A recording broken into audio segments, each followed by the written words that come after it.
Hi there, it's Phil Binks. If you've been streaming for a little while around now, the favourite camera for many people has been the Sony ZV-E10. I also have a Sony ZV-E10, and what I've realised is that a lot of people are probably a little bit unsure about some of the settings, and really one of the benefits of having the Sony ZV-E10 is that it's a 4K video camera. And if you're only using it to use it for 1080p streaming, maybe you're not getting the most from it. So I'm going to today take you through some of the settings that I use in my streaming and my video recording for the Sony ZV-E10 to get the most from the 4K functionality. And there are a lot of benefits to having that 4K and using it. Firstly, what I'm going to do is show you the camera itself. It looks like that. I've got the white version. One of the things that you're going to need to do to take advantage of this tutorial that I'm showing you is to have a CamLink 4K. So it's essential to be able to capture a 4K image.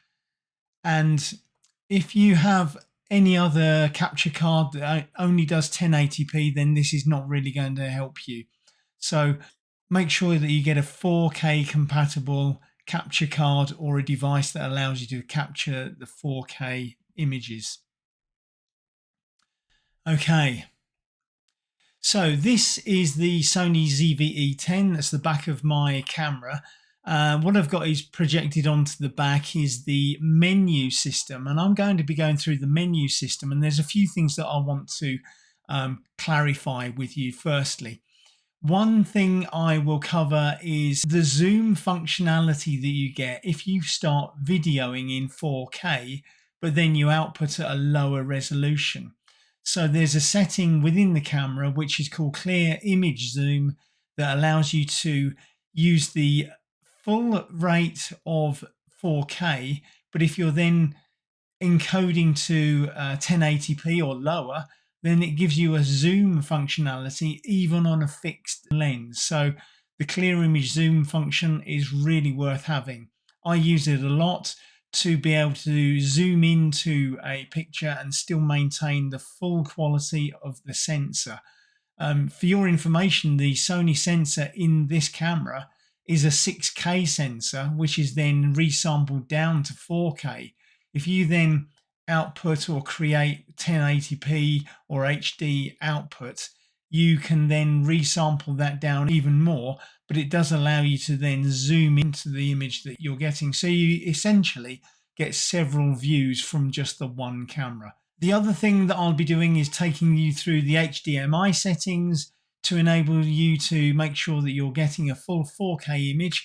Now that will mean that I am on this screen for some of the time because I'm able to mirror the back of the camera this way.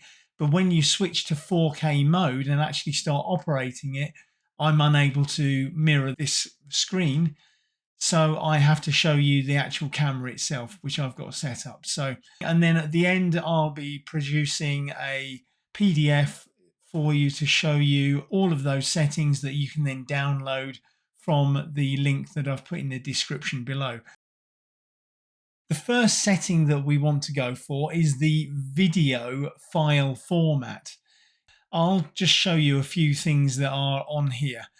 Firstly, you've got a menu button which brings up this whole screen, the screen on the back. So your menu button will do that. The function button, the FN button, takes you automatically from what we call menu 1 to menu 2 to menu 3 to 4, 5 and 6. So that will jump you straight from one menu to the other. The circular button here allows you to go down in the menus, and then you've got a central button in the middle here that is essentially your select button. So I'm actually going to start. We've already hit the menu button, so we're in the menu now. I want to move to menu 2, so this is actually menu 2, and the way I will do that will be to hit the function button. That's what I'm going to tell you that I'm doing, so I'm going to touch the function button now. and that takes us to this shoot mode. And on the page 1, the first thing I want to do is take you down to file format. Maybe one thing just to highlight before we get there is that USB streaming, you can leave that on, but that's only relevant if you are clicking on a USB or connecting a USB cable. We're going to be doing all of this through HDMI. So that setting there becomes kind of irrelevant. So the first thing is the file format. If we want to get 4K, we need to select the XAV CS 4K option here. So make sure you click and select that option. Right now, as I said, I can't select it in view, but we will do it in a little while. So I'm just going to hit the menu button at the top to come back out. So it's menu 2, the 4th one down. The next thing we're going to do is to go for the zoom range, which is on a different page. Now, one thing I haven't shown you is the page numbers.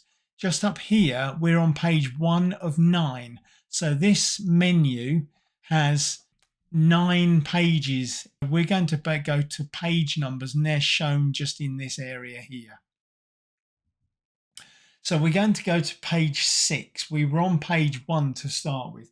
To go to page 6, I tap the right hand side of that circle. So I touch this side here, and that will move me over another page. So that's what we'll do. So I'm going to page 2, 3, 4, 5, 6.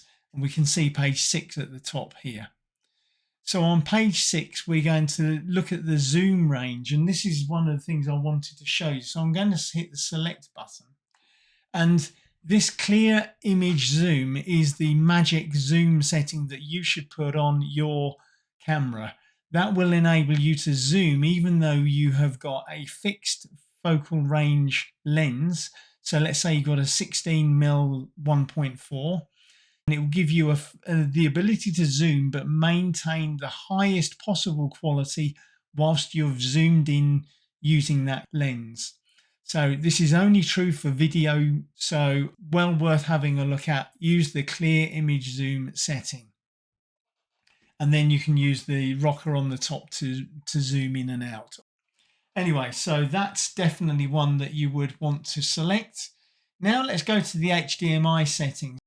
I'll just show you where we're going to go. We're going to go to this thing here, which is the toolbox. So I'm going to hit the function button once, twice, and now that's the one that's selected.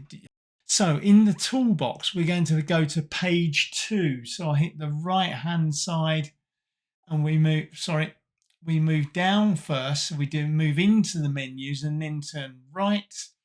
And we are now going to go down 5 spaces to the HDMI settings. And we then press the set button to get into that. And so the first thing we want to look at is the resolution that's available to us. So the resolutions are automatic, or basically 4K and HD, or you can select just one of the P or I settings there. I just leave this on auto. Leaving it on auto means it will refer back to previous settings elsewhere as to what HDMI resolution is going to be sent down the pipe. The next menu down is where you can set to select either 60p or 24p. If your frame rate is 30 frames a second, use the 60. If it's 60 frames a second, use 60. If it's 24 frames a second, use 24. I use 60 because I output at 30 frames a second. Okay. The HDMI info display, this is how I'm showing you the back of the screen right now. I've got my camera plugged in at HDMI and it's sending the data down the line to my recording software so you can see what I'm doing. If you are live streaming, you will need to turn that off. I'm not going to turn it off because I want you to see what's on the back of the screen. But for live streaming purposes, this must be off. If you only live stream, then you just leave that off anyway. Okay. The rest of the menu settings there are not relevant to us. So we're on a special HDMI settings page, which has only got one page. So I'm going to hit the menu button here to go back. Okay. The last menu item that I want to show you is this one just here. It's this 4K output select option. And if I select it, it says, do I want the 4K output to go to the memory card and the HDMI cable leaving the camera? Or if I wanted to, I could select HDMI only at 30p or 24p to go down the HDMI cable. Therefore, no recording would be done on the camera itself. So if I were to select that, that means that the camera won't be recording any 4K movie data. If you're using your camera purely for live streaming, I recommend that you do that. All of the HDMI settings in here will be preset and it will turn off the HDMI info display as well automatically. So that's well worth knowing. Finally, I just want, as another, just a little tip here, in this toolbox menu, if we go to page 3 and we go to USB power supply, keep that on so that when you plug in your camera to a USB cable whilst you're filming, then the camera can actually recharge as best it can from the power supply from the USB cable. So you can plug in your camera to a power supply from USB, whether that be a wall plug or a power block, and it will keep it charged whilst you're using it. So you don't need to really buy a dummy battery unless you're in special circumstances. So that's just one there that I would like to show you. Also, the USB connection, I always leave it as mass storage. So when I connect it, the camera to a computer, it automatically shows it up as a disk and I can get the data off of the camera. So here we have the Canon camera, and that's just to my left hand side, just behind this inset that you see here. And I've got the HDMI info display now. You can see that's turned off, so there's no data for that coming down the cable. I'm going to press the menu button to go back up. And you can see here that I've got 4K output select. And here now I would select HDMI 30. So now what happens, and it warns you, is that outputting 4K movies, you cannot record movies to a recording media. So that's very important. That basically means in the camera, it's not going to record anything for you. Okay, I'll press the OK button to say I recognize that that's true. Let's just very quickly review these settings. So the resolution, 4K, it says HDMI only, 4K output is selected. Okay, so I can't change anything in that arena. Okay, so the HDMI resolution is set. When you select 4K output only, then these settings are automatically set for you, and the HDMI info display is not even an option. If I press that button, it will warn me I can't do anything about it. And you would have to either change it to say that you want to record on the memory card and HDMI. The other important thing is this functionality is only available to you if you have a 4K compatible capture card. This menu that you see here now will not be available to you if you do not have an output to 4K functionality. It will be grayed out and you won't be able to get to it. So let's have a look at the PDF that I've prepared for this. This is available to you and you can download it from the link that I'll put in the description of this video. So we literally just go through some of the things that I've covered in this video.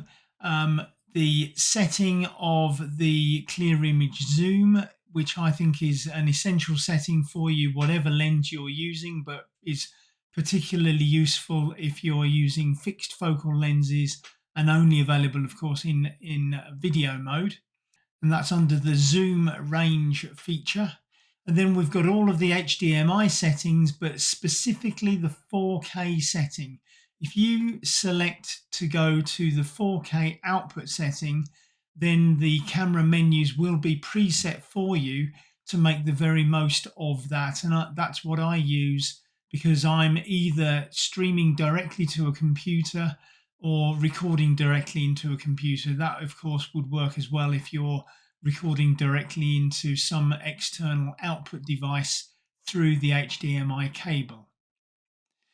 And finally, I give you a suggestion relating to the USB power supply so that you can plug that in and use that to keep your Sony ZV-E10 powered throughout your video production time. So I hope you've enjoyed this review of the Sony ZV-E10 and you found it useful if you're an owner or indeed if you're just looking to buy. I have really enjoyed showing you these features. If you want to know any more about the Sony ZV-E10, please leave a message in the comments below and I'll try to do whatever I can to make new videos relating to whatever is required. In the meantime, thanks for watching. Hit the like button if you liked this video and you found it useful, and I look forward to helping you in the near future. Bye for now.